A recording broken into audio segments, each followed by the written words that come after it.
Hola, ¿qué tal? Muy buenas noches. Mi nombre es Jaime Chincha y en el Perú de hoy nada está dicho. Esta mañana, muy temprano, el Comando Conjunto de las Fuerzas Armadas emitió un comunicado oficial en el que confirma lo que la ministra de Defensa, Núria Sparch, dijo anoche en este programa, que el número de fallecidos en el ataque a la población civil en el Braem era de 16. Y allí se señala que esta matanza, este hecho bárbaro, ruin, desalmado, fue organizado, liderado por el militarizado Partido Comunista del Perú, marxista, leninista, maoísta, principalmente maoísta, PCP, MLM.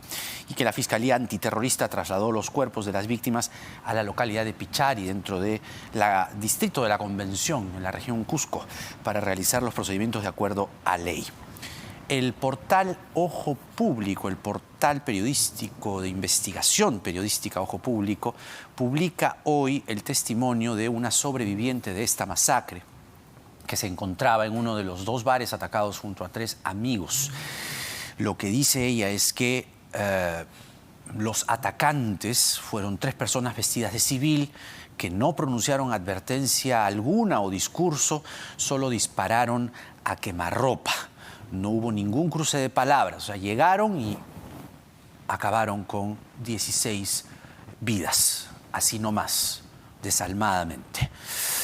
Y además ella salvó, y que uno de los miserables, uno de los atacantes, le salvó la vida, literalmente.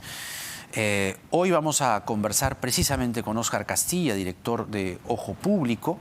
Luego estará con nosotros el jefe de la DIRCOTE, el general Óscar Arriola, que está, según se nos ha podido anticipar, en el N, en Pichari exactamente, concretamente en Pichari. Luego estará con nosotros ya para meternos en la segunda vuelta Anaí Durán de Perú Libre y Carlos Neuhaus de Fuerza Popular. Como lo dije entonces, comenzamos con Óscar Castilla, director de Ojo Público. Las revelaciones que hace este portal son de lo más trascendentes y merecen la pena mirarlas. Óscar, bienvenido, muy buenas noches. Hola Jaime, buenas noches. ¿Qué tal? Encantados de tenerte. El testimonio de esta sobreviviente, que es la parte más importante del relato, además de poner cosas en contexto que nos parecen muy oportunas, que por ejemplo, desde el 2010 la policía y la DEA consideran al grupo armado de Quispe Palomino, camarada José, como una organización narcoterrorista vinculada a las mafias de las drogas nacionales y extranjeras que procesan toneladas de cocaína a lo largo y ancho de la región. El testimonio de esta sobreviviente, que llegan estas personas que no estaban con el polo negro, ¿no?, distintivo de Sendero en la zona. ¿Qué te dice a ti? ¿Cuál es tu interpretación, tu lectura a partir de los hechos que relata el reportaje? Mira, hay mucho de contexto que no se ha contado ahí. Ahora estamos preparando una segunda entrega para dar más contexto a esto. Ya. Lo que sabemos es que entre 9 y 10 de la noche aproximadamente, en 2 locales que funcionan como bares al costado de un río en el distrito de Vizcatán del N, el centro poblado de Vizcatán del N, se encontraban un grupo de 20 personas en dos de estos locales. Un grupo de estas 20 personas era el núcleo familiar de la familia Ochoa, que eran 3 hermanas fallecidas, 2 menores también vinculadas a la familia, que de alguna forma administraba uno de los lugares. Eso es lo que se ha podido verificar hasta el momento. Además de este núcleo familiar, había otro grupo en mesas de más o menos 9 o 10 personas, 10 varones, y 4 otras damas también, ¿no?, acompañando en estos 2 locales. Casi en el mismo momento de las 9 y 10, mientras en Lima pues nosotros estábamos viendo el tema del debate aproximadamente, es que, de acuerdo a una de las personas que citamos en el reportaje, llega un grupo de personas y sin identificarse, comienza a acribillar a todas las personas que estaban ahí. De parte de la persona que hemos entrevistado, ella dice que no hubo ninguna arenga, ninguna mención, como usualmente no en todos los casos ocurre con esta facción del BRAEN que ejecuta a veces a personas que creen infidentes de las fuerzas del orden. Detengámonos ahí, Oscar, sí, te pido. Sí. ¿Cuál es la diferencia entre una incursión regular de Sendero, esta facción, estos remanentes de Sendero, y lo que ha ocurrido el domingo? Por favor, así descriptivo. Si Mira, hay varios patrones, ¿no? En base a los documentos mismos que elabora la IRCOTE y también que elabora la INANDRO cuando hace investigaciones de este tipo de casos. Generalmente, y desde la historia ya sabemos la típica forma de actuar, que es van respecto de un infidente, lo someten, lo humillan verbalmente, le dicen exactamente por qué lo van a matar. Esa es una de las formas, ¿no? También hemos visto formas en las que hay menos palabreo verbal y la ejecución es directa. Y también incursiones en donde hay una violencia más inusitada, ¿no? Esta, según mi opinión, según lo que yo he revisado en los años de experiencia que tengo revisando algunos documentos de la IRCOTE y de la INANDRO, es un poco más singular a la usual, por decirlo de alguna forma, porque no ha mediado mucho intercambio de palabras entre los ejecutores y las víctimas. Ha sido muy violento todo, muy rápido, y el repliegue ha sido también rápido, según lo que nos dice la persona. Claro. La ministra de Defensa había dicho algo que es similar a lo que nosotros contamos. Nosotros hablamos de 3 ejecutores, ella habla de 3 a 5 aproximadamente, y también dijo algo importante que va en esa misma línea, es que no hubo mucho parloteo verbal de parte de estos señores que acribillan a las personas que estaban en estos 2 lugares, ¿no? Algo que saca de un poco de lugar en este análisis panorámico del escenario, donde habían 20 personas, 16 fallecidas y 4 sobrevivientes, son los volantes que se encuentran ahí. Por lo menos de los que hemos analizado, hay 2 tipos de volantes distintos. 2. Uno legible, 2, correcto. Sí. Uno legible. Que es el que yo tengo aquí, el que menciona a la señora Keiko Fujimori. Sí, exacto. ¿Ya? Uno legible y que creo que acaba con la firma del partido militarizado Partido Comunista. Militarizado Partido Comunista del Perú, el Comité Y el Central. otro me parece que tiene, correcto, el otro me parece que tiene la hoz y el martillo en rojo. Sí. Pero es poco legible y está todo ensuciado. Seguro la IRCOTE ha hecho un mejor análisis que nosotros desde Lima. Ajá. Respecto de la forma de escribir de estos mensajes. Y ahí lo que nos llama la atención, y quizá la investigación posterior lo determine en la Fiscalía con la unidad especializada, es qué análisis se puede sacar de la lectura de esto, del contenido del mensaje, compararlo en histórico con otros panfletos que se han distribuido.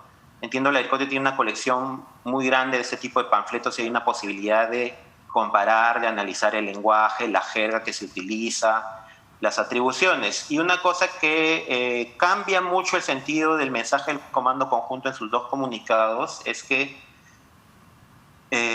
obviamente ellos se atribuyen el nombre de Militarizado Partido Comunista del Perú, sí, pero el Comando Conjunto atribuye esta acción a lo que uno puede considerar que es el sendero luminoso histórico de los años 80. Ahí detengámonos nuevamente. Sí, en efecto, tengo los 2 comunicados aquí, el 005 y el 006 del Comando Conjunto, el que se emitió ayer y el que se emite hoy.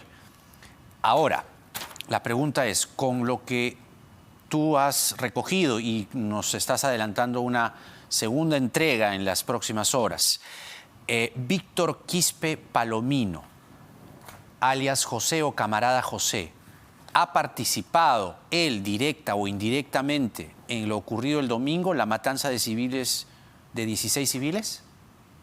Mira, para eso hay que analizar justamente los hechos anteriores, atentados así similares, ejecuciones. Y en muy pocas ocasiones, dado el diminuto aparato que actualmente maneja en comparación a la época, no sé si recuerdas la toma de gas de Camisea, donde aparece Gabriel y Alipio y se hacen famosos de alguna forma porque se exponen públicamente. Ahora el aparato es más reducido y generalmente de las apariciones públicas, refrendadas también por la IRCOTE y la INANDRO cuando le ha tocado investigar estos temas, él no es que sea un autor generalmente material, ¿no? Habría que remontarnos al año 83, cuando José Víctor Quispe Palomino participa en la matanza de Lucanamarca. Lucanamarca y Soras, luego, ¿no? Y Soras, donde él, un joven de 20 y tantos años, participa activamente en la masacre, materialmente como ejecutor directo. Ahora estamos hablando de un hombre mucho mayor y, de acuerdo a los antecedentes de este tipo de acciones, él no necesariamente participa y tampoco se desplaza de un lugar donde los desplazamientos son de difícil acceso, ¿verdad? Ahora, nuevamente, a partir de la evidencia recogida, a partir del testimonio que has recogido y que se publica en Ojo Público, mi pregunta concreta es, este ataque, esta matanza a 16 civiles, lo que se está concluyendo es que es un ataque terrorista tal y como se producían los ataques terroristas entre 1980 y 1993 o 92.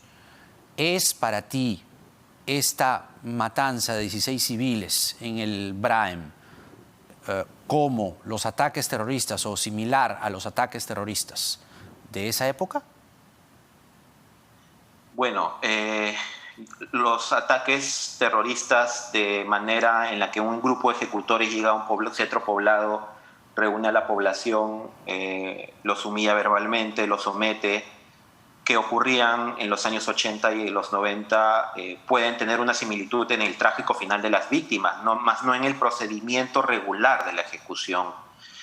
Quizá habría que compararlo de repente con acciones de ejecución ocurridas del 2000 en adelante, cuando esta facción ya se convierte, muta, se transforma en un apoyo, en un colaborador activo de las mafias del narcotráfico locales e internacionales que operan ahí. Ajá. Si uno lo compara con estos últimos años, puede haber una similitud en cuanto a acciones de sicariato, es decir, en forma de ejecución. Sí.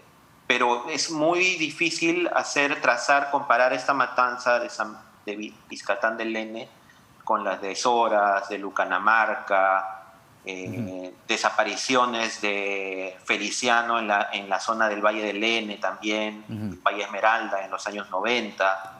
Hay como, en esa época, siento yo, mi percepción es que había un empoderamiento tal que ellos podían llegar a un centro poblado, dominar a todas las autoridades y comenzar una ejecución más masiva, por decirlo de alguna forma, ¿no? Ajá. Ajá. Pero claro, esto tiene matices, no estamos hablando de lo que se evidencia en los atestados y en la información abundante histórica que ya se ha recogido desde la Comisión de la Verdad hasta análisis posteriores, ¿no? Recordemos que ya hace 21 años estamos analizando este fenómeno del 80 al 2000, ¿no? Entonces hay abundante material bibliográfico y policial para analizarlo a estas luces. Conversan también ustedes con el presidente de la Central Ayánica del Río N, Ángel Pedro Valerio, y lo que les dice es algo que, en efecto, sabíamos hace tiempo, manejábamos como información, ¿verdad? Y que este es el centro del Braem, del narcotráfico. Las comunidades indígenas denuncian que los cultivos de coca se vienen extendiendo en sus territorios. Nuevamente, lo que queremos, Óscar, es clarificar las cosas en el espíritu que tenemos los periodistas de llegar a la verdad. Entonces, nosotros ayer, con fuente oficial, Comando Conjunto, Comandante General de la Policía y la Ministra de Defensa, nos dicen, este es un ataque terrorista. Entonces, cuando uno escucha este es un ataque terrorista, a todos, a ti, a mí, a cualquiera, se nos paran los pelos. Entonces decimos, ¿qué? ¿Otra vez? ¿Regresó Sendero? ¿No? Entonces, ¿qué puedes tú aportar en el debate público, en la discusión pública, en el miedo? Ahí, sí, yo aportaría dos cosas. Uno, la perspectiva internacional de cómo mutan organizaciones criminales de este tipo. Colombia, México, hemos visto la evolución de cárteles de las FARC, de paramilitares organizaciones, como ya las conocen las BACRIM, bandas criminales. En México también ha habido una mutación. Obviamente son fenómenos muy distintos al peruano, pero lo que quiero decir es que son organizaciones vivas, ¿no? Que van cambiando, van enfrentándose a rivales, se van acomodando al entorno en el que ellos subsisten, y tanto la facción que operaba en el Alto Guayaga, con Artemio a la cabeza, detenido en el 2013, como la que opera acá, con un único cabecilla, de alguna forma, entre comillas, histórico del sendero de los años 80, que es José, el resto de personas no necesariamente lo son. Son organizaciones muy diferentes. A lo que yo voy es que oficialmente, por lo menos, las autoridades americanas, la DEA, por ejemplo, desde el 2010 empezó a ofrecer una recompensa por Artemio porque lo consideran ellos en su análisis más frío y de repente no tan, con tantas variables como el que hacemos nosotros y apasionamiento, como una organización narcoterrorista. Ajá. Ellos la consideran así. Su fin no es político, el fin no es destruir el Estado o... La captura del poder. La captura del poder y destruir las instituciones caducas de la democracia.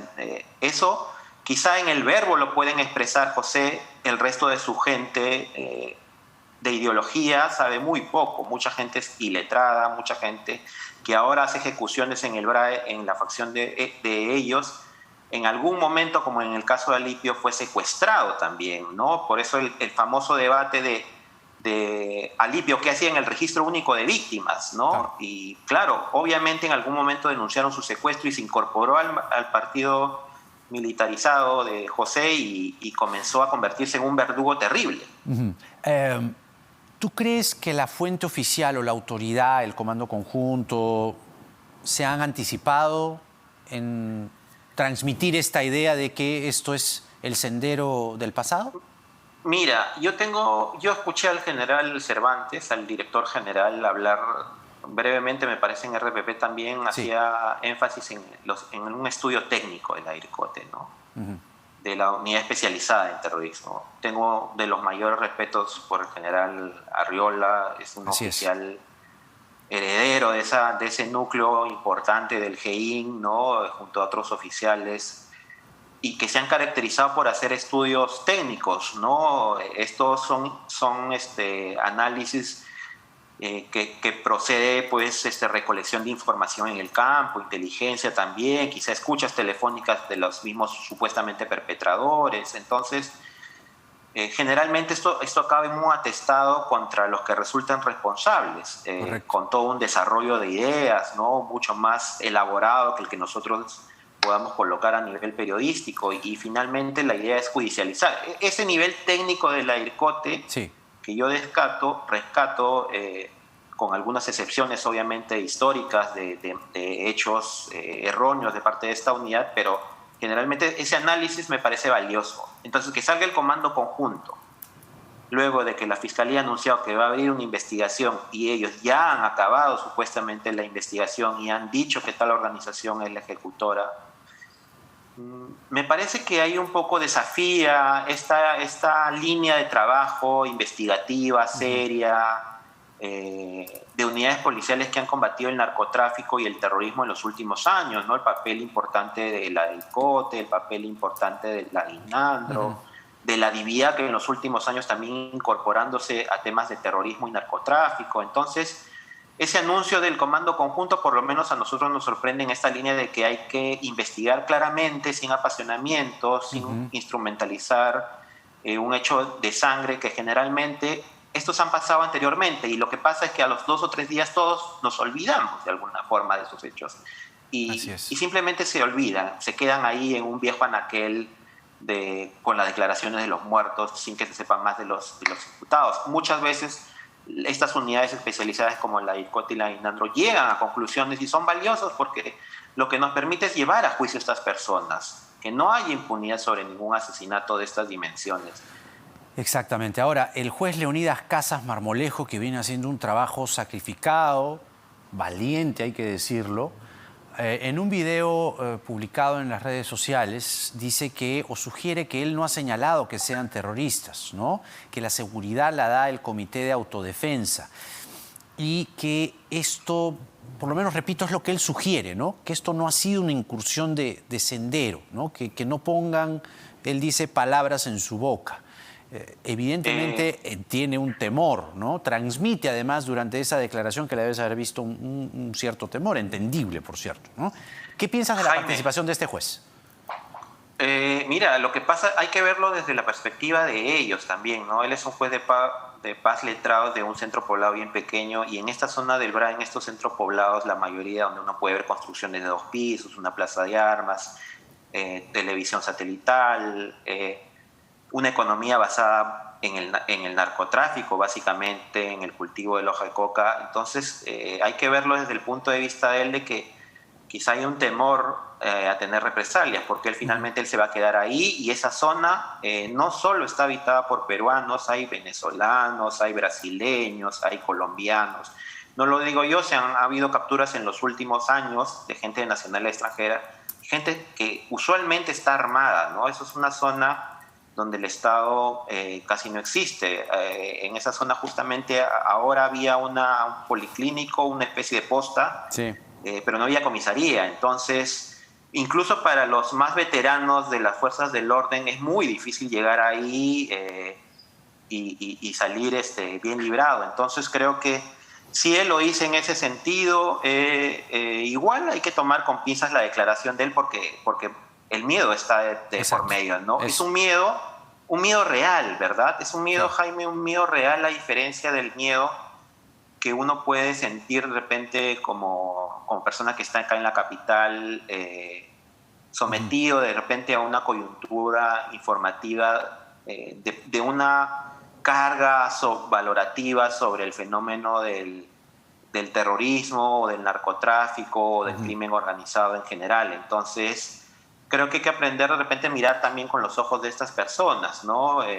Y eso es lo que quizás nos está enseñando estos 2 días, este debate feroz que ha habido a nivel de todos en general, ¿no? Creo que es importante rescatar que nos hemos de alguna forma olvidado este fenómeno, nos acordamos en un momento in extremis porque hay una muerte muy grande y de grandes magnitudes, y de repente volteamos a ver, ¿qué está pasando ahí? Pero tres personas de una familia murieron el 30 de marzo. Ese mismo día el Comando Conjunto sacó un comunicado revelando la muerte de Raúl, pero no hace mención tampoco a las muertes de estas personas. Claro, claro. Entonces, sí creo que es importante el espacio que se abre para debatirlo. Exactamente. Debatir estos temas. Y esa era justamente la idea de tenerte, Óscar. Vamos a estar atentos a la segunda entrega de Ojo Público. Te agradecemos por esta entrevista y que tengas buenas noches. Gracias, hasta luego. Hasta pronto. Muy bien, Óscar Castilla, periodista de investigación, muy reconocido él, es director del portal Ojo Público. Esa es la idea, que usted tenga la mayor cantidad de elementos posibles para llegar a una conclusión y conocer el tema, ¿no? Porque lo que dice Ojo Público difiere de la versión oficial. Hay que tenerlo a la vista, pues, ¿no? Y sacar también conclusiones. Y hablando de tener todos los elementos a la vista y sobre todo detectar falsedades, seguramente le debe haber llegado a usted también al WhatsApp, en los grupos estos que hay, ¿no? Nos han llegado una cantidad inmensa de estos pantallazos, contactos, grupos, etcétera. Lo han publicado en Twitter. Este pantallazo, vamos a verlo, ¿ya? Ya, este es un pantallazo que dice ahí, y está escrito además, ¿no? En el Perú nunca hubo terrorismo. La lucha senderista fue justa, comillas, y citando una entrevista que nos concedió el candidato Pedro Castillo en la primera vuelta. La entrevista nos la concedió a pocas semanas de la primera vuelta, ¿ya? Ya, ahí está. Ese es el pantallazo que seguramente usted le debe haber llegado al teléfono. A mí me lo han mandado, no les miento, 30 veces el mismo pantallazo. Y bueno, ya la verdad es que a la quinta aclaración les dije, mejor lo voy a aclarar en el programa, ¿ya? Entonces lo estamos haciendo en este momento. Ya. Ese pantallazo es falso. Falso de toda falsedad. El verdadero pantallazo, o sea, de donde han agarrado esto para colocar un titular que Pedro Castillo nunca dijo en este programa, es este. El verdadero, ¿no? El momento exacto en el que estamos hablando con Pedro Castillo. Y sí, él hablaba del Tribunal Constitucional y hablaba de que el nuevo Tribunal Constitucional, para él, debe ser elegido por mandato popular, ¿ya? Y para que no quede... Entonces, vamos a regresar al antiguo. Fíjense la letra, ¿ya? El tipo de letra. Regresa al antiguo, por favor, Óscar. Regresa al antiguo. Ya.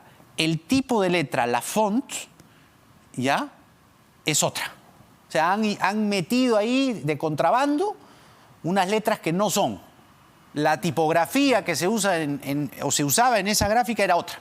Ahora hemos cambiado nuestra gráfica, está más bonita, ¿ves? Fondo azul. Ya. A la izquierda, fake, falsa.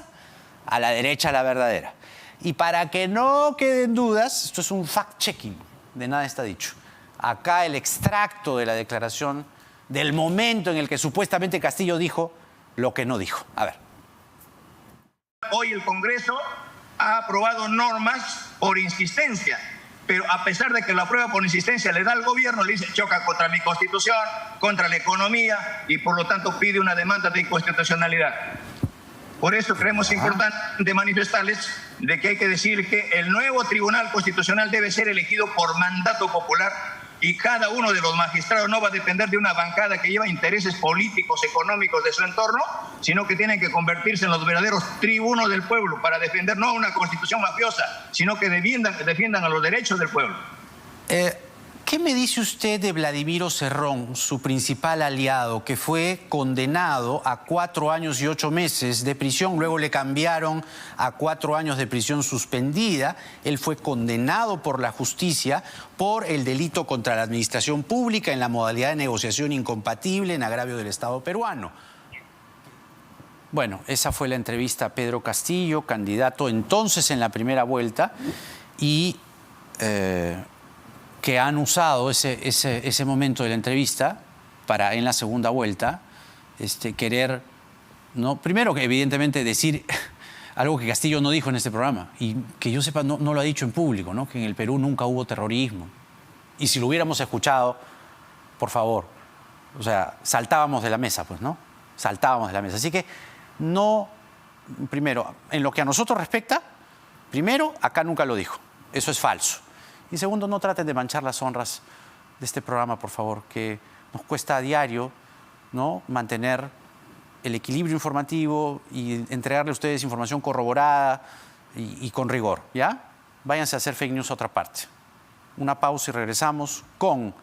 por cierto, el jefe de la DIRCOTE lo teníamos programado, pero está en una reunión en este momento, en la zona, en Pichari, ¿verdad?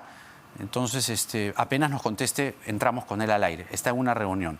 Luego viene Anaí Durán y luego Carlos Neuhaus, porque nada está dicho.